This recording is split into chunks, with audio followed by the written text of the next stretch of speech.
d'ouverture ce lundi 16 mars de la session parlementaire ordinaire de mars au Parlement de la République démocratique du Congo. Dans un contexte marqué par l'insécurité persistante dans l'est du pays, les élus nationaux et les sénateurs sont appelés à examiner plusieurs dossiers sensibles, notamment les accords conclus avec les USA et le Rwanda. Transport en commun perturbé à Kinshasa ce lundi. Les chauffeurs de taxi ont déclenché une grève pour dénoncer le tracasserie policière liée au contrôle technique relancé par les gouvernements provinciaux. À toutes et à tous, bonsoir et bienvenue dans ce journal sur SVTV. La session parlementaire ordinaire de mars s'est ouverte ce lundi 16 dans un contexte sécuritaire marqué par des tensions dans la partie orientale de la République démocratique du Congo. Durant cette session, les deux chambres vont devoir examiner et adopter les textes des accords signés entre la République démocratique du Congo et les États-Unis d'Amérique et celui entre la République démocratique du Congo et le Rwanda. Dans son discours, le président de la Chambre basse du Parlement, Aimé Boji Sankara, a émis le vœu de voir la paix être rétablie sur l'ensemble du territoire national grâce aux efforts du gouvernement sous le leadership du chef de l'État, Félix-Antoine Tshisekedi Tshilombo. Suivez. Députés, chers collègues, cette session s'ouvre dans un contexte international marqué par des profondes mutations géopolitiques, des tensions sécuritaires persistantes dans plusieurs régions du monde, ainsi que des incertitudes économiques qui affectent les chaînes d'approvisionnement, les marchés financiers et les équilibres énergétiques. Les rivalités stratégiques autour des ressources naturelles critiques, indispensables à la transition énergétique et aux technologies du futur, redessinent progressivement les rapports de puissance entre les États. Plus récemment, les escalades au Moyen-Orient nous rappellent combien la paix est si fragile et combien les drames humanitaires interpellent la conscience universelle. Cette situation place les nations face à l'exigence de la résilience et d'adaptation. Notre pays, la République démocratique du Congo, n'échappe pas à cette réalité. Dans ce nouvel environnement mondial, notre pays, la République démocratique du Congo, occupe une place particulière et est appelé à jouer un rôle croissant dans la recomposition économique et géopolitique mondiale du fait de l'abondance des ressources stratégiques, de sa position géographique au cœur du continent africain et de son grand potentiel démographique et économique. La RDC doit néanmoins continuer à affirmer sa vocation de nation responsable, attachée à la paix et au respect du droit international. Cependant, au moment même où ces opportunités se dessinent à l'horizon, notre nation continue d'être éprouvée par une situation sécuritaire préoccupante dans sa partie orientale.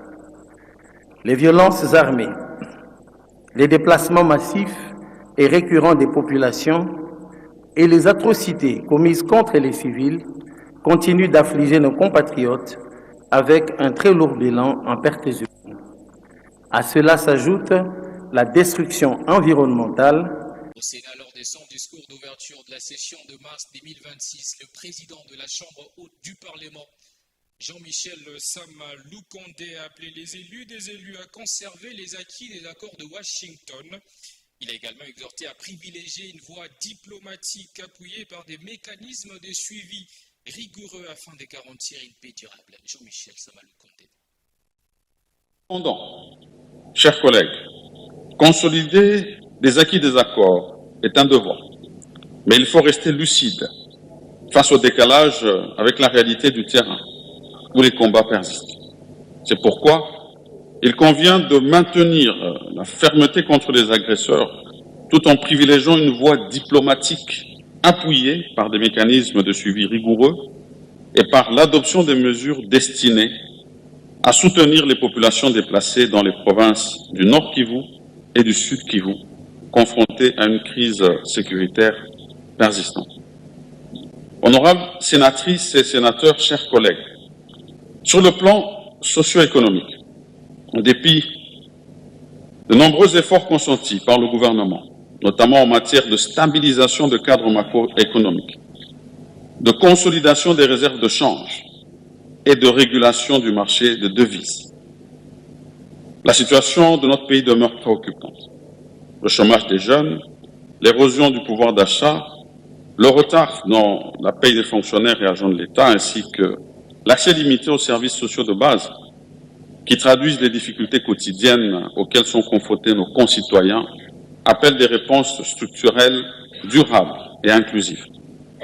Le Sénat estime indispensable de consolider une dynamique de croissance soutenue, fondée à la fois sur la valorisation des opportunités offertes par la demande mondiale en ressources minières stratégiques, sur la diversification effective de notre économie et sur le développement des secteurs de l'agriculture, de l'énergie et de l'industrie locale. Dans un autre registre, le sénateur Dani Kabongo a officiellement déposé sa pétition exigeant la destitution du deuxième vice-président de la Chambre haute, Bahati Lukwebo. L'élu invoque une incompétence dans l'exercice de ses fonctions tout en disant que cette démarche purement administrative ne doit pas être confondue avec les récentes sorties médiatiques polémiques de l'ancien président du Sénat. Suivez. Nous avons déposé avec mes collègues notre pétition visant le deuxième vice-président du Sénat, l'honorable Modeste Bahati. Je pense que vous allez lire bientôt notre pétition que nous avons soulevée. Il y a juste un problème d'incompétence dans ses responsabilités comme deuxième vice-président. Je pense qu'il vient de me poser la question. Ça n'a rien à faire avec sa position médiatique. Maintenant, comme sénateur, il répond de ne pas accomplir sa tâche au deuxième vice-président du Sénat. Donc, il est totalement en dehors. Nous avons trouvé qu'il y a de l'incompétence. C'est pourquoi nous avons saisi notre chambre pour que nous puissions orienter bien les choses. À l'hôtel Béatrice à Kinshasa s'était tenu le travaux du 4e congrès de la formation politique, l'Alliance de forces démocratiques du Congo, AFDC. Ces rendez-vous quinquennales prévus par les tests statutaires a constitué un moment privilégié pour prendre des grandes décisions. Parmi les résolutions adoptées figure notamment la reconduction de Modeste Bahati Lukwebo à la tête du parti pour les 5 prochaines années. Le chef de l'État Félix-Antoine Tshisekedi Tshilombo a promulgué une ordonnance loi portant création, organisation et fonctionnement du tribunal pénal économique et financier ainsi que du parquet national économique et financier près de cette juridiction. Cette nouvelle juridiction spécialisée aura notamment pour mission de poursuivre et réprimer les infractions à caractère économique, financier, fiscal et douanier dans le cadre du renforcement de la lutte contre la corruption et les détournements et la criminalité financière en République démocratique du Congo. Article 1er. Il est créé conformément à l'article 149, alinéa 6 de la Constitution, au sein de l'ordre des juridictions judiciaires, une juridiction spécialisée dans la répression des infractions graves en matière économique et financière, telles que visées à l'article 6 de la présente ordonnance-loi dénommée Tribunal pénal économique et financier, TPEF en sigle. Le tribunal pénal économique et financier jouit d'une autonomie fonctionnelle. Il dispose d'un budget propre émergent au budget national du pouvoir central. Il est doté d'un règlement intérieur établi par le premier président du tribunal pénal économique et financier. Article 2. Les infractions relevant de la compétence du tribunal pénal économique et financier, ci-après TPEF, sont recherchées, constatées, instruites, poursuivies et jugées selon les règles ordinaires de la loi portant code des procédures pénales, sous réserve des dispositions spéciales ou dérogatoires prévues par la présente ordonnance-loi. Article 3. Sans préjudice de règles générales prévues par la loi organique numéro 13/011-B, du 11 avril 2013 portant organisation, fonctionnement et compétences des juridictions de l'ordre judiciaire, la présente ordonnance loi fixe les règles particulières relatives à la composition, à la compétence, à l'organisation et au fonctionnement ainsi qu'à l'indépendance du tribunal pénal économique et financier et du parquet général qui lui est rattaché. Je l'ai également dit au sommaire, à Kinshasa, la circulation de transports en commun a été perturbée ce lundi 16 mars 2026 à la suite d'un mouvement de grève déclenché par des chauffeurs de taxi. À l'origine de cette revendication, leur mécontentement face aux tracasseries policières liées au contrôle technique relancé par le gouvernement provincial. Le détail dans cet élément. Dans la matinée de ce lundi 16 mars, le transport en commun est devenu une véritable denrée rare dans plusieurs artères de la ville-province de Kinshasa. Les chauffeurs de taxi ont entamé un mouvement de grève, justifiant selon eux leur ras-le-bol face aux tracasseries policières observées lors du contrôle relancé par les gouvernements provinciaux. Interrogés dans différents arrêts de bus de la capitale, certains habitants rencontrés sur place ont vivement fustigé cette situation. Ils appellent les autorités gouvernementales à prendre des dispositions urgentes et des mesures préventives.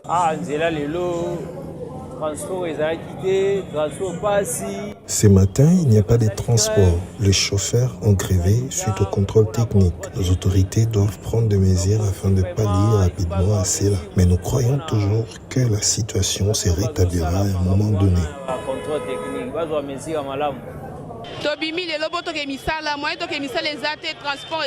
Je prendrai les transports à Rond-Point-Ngaba. Malheureusement, il n'y a pas de transport. Je fais le pied. J'entre déjà à la station Salongo pour les transports. C'est ce qui n'est pas vraiment meilleur. La journée d'aujourd'hui, précisément, j'ai quitté l'université de Kinshasa. Je fais le pied de l'intendance vers Rond-Point-Ngaba. Toujours les problèmes des transports. On a des moyens, mais les transports, c'est un peu compliqué. Notons que le contrôle technique lancé par les gouvernements provinciaux vise notamment à assurer la sécurité routière, vérifier l'état mécanique des véhicules, réduire les accidents de circulation et assainir le secteur de transport urbain. Dans une déclaration politique rendue publique dimanche 15 mars 2026, l'Union des conseillers communaux dénonce des actes de vandalisme ainsi que des attaques qu'ils attribuent à la police accusée d'avoir agi en connivence avec les forces du progrès lors d'un sitting organisé le 12 mars dernier devant le cabinet du gouverneur de la ville-province de Kinshasa. Les manifestants réclamaient le respect de leurs droits et condamnent ce qu'ils qualifient d'atteinte à la liberté d'expression.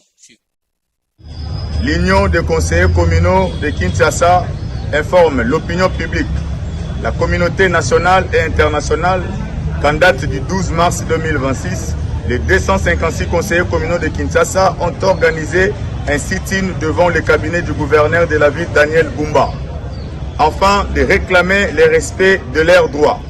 Malheureusement, au lieu d'une écoute responsable, nous avons été surpris par l'envoi des éléments de la police en complicité avec la force du progrès, qui se sont livrés à des actes d'agression contre les conseillers communaux. Plusieurs cas de violence ont été enregistrés à ce jour.